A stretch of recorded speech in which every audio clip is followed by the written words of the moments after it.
ఈ చర్చలు కొనసాగుతున్నాయి.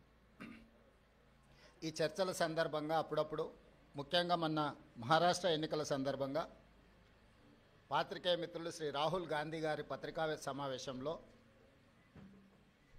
అదానీ గారి నుండి తెలంగాణ రాష్ట్ర ప్రభుత్వం, ఆ రాష్ట్ర ముఖ్యమంత్రి రేవంత్ రెడ్డి గారు నిధులను స్వీకరించారు కదా, కాంగ్రెస్ పార్టీ ఏ విధంగా అదానీ గారి తప్పులను ప్రశ్నిస్తారు అని చెప్పి పాత్రికేయ మిత్రులు ప్రస్తావించడం జరిగింది.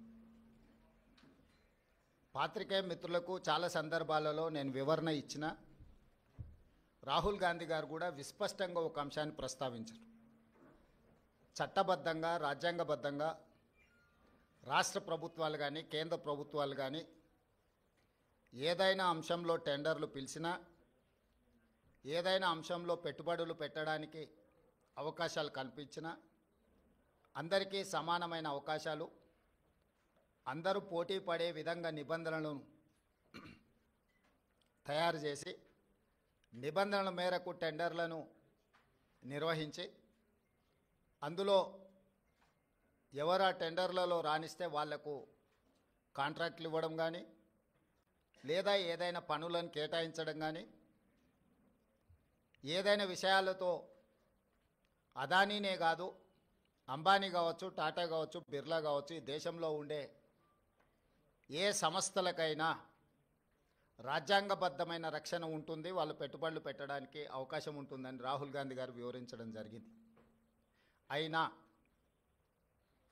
జర్నలిస్టులు కావచ్చు, రాజకీయ పార్టీలు కావచ్చు, పదే పదే తెలంగాణ రాష్ట్ర ప్రభుత్వానికి ప్రతిష్టాత్మకంగా తెలంగాణ రాష్ట్ర ప్రభుత్వం భావించి ప్రారంభించిన యంగ్ ఇండియా స్కిల్స్ యూనివర్సిటీకి కార్పస్ ఫండ్ కింద రాష్ట్ర ప్రభుత్వం నిధుల స్వీకరణ కోసం చేస్తున్న ప్రయత్నంలో భాగంగా చాలా సంస్థలు ముందుకొచ్చి రాష్ట్ర ప్రభుత్వం ప్రారంభించిన ప్రతిష్టాత్మకమైన యంగ్ ఇండియా స్కిల్స్ యూనివర్సిటీకి నిధులను ఇవ్వడం జరిగింది.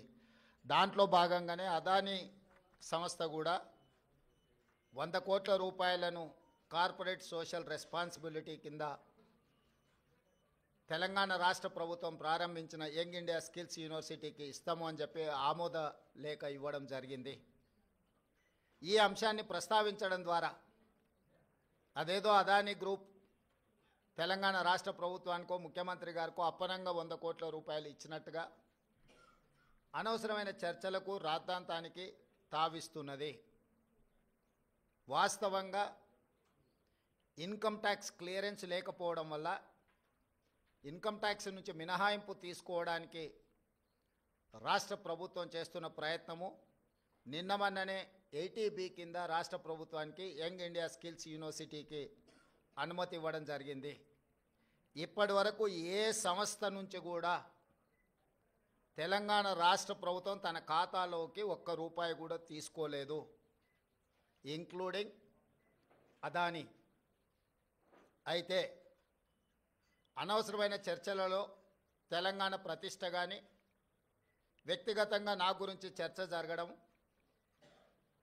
మా మంత్రివర్గ సహచరులకు నాకు ఎలాంటి సుతారము ఇష్టం లేదు.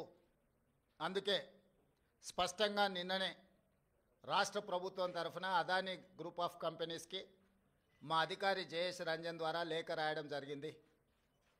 జరుగుతున్న వివాదాలు, ఆరోపణలు, రకరకాల పరిస్థితుల వల్ల తెలంగాణ రాష్ట్ర ప్రభుత్వం మీరు ముందుకు వచ్చి ఉదారంగా తెలంగాణ యంగ్ ఇండియా స్కిల్స్ యూనివర్సిటీకి ఇస్తాన్న 100 కోట్ల రూపాయలను తెలంగాణ రాష్ట్ర ప్రభుత్వము స్వీకరించడానికి సిద్ధంగా లేదు. కాబట్టి దయచేసి మీ 100 కోట్ల రూపాయలను యంగ్ ఇండియా స్కిల్స్ యూనివర్సిటీకి బదిలీ చేయొద్దు అని చెప్పి విస్పష్టంగా వారికి లేఖ రాయడం జరిగింది.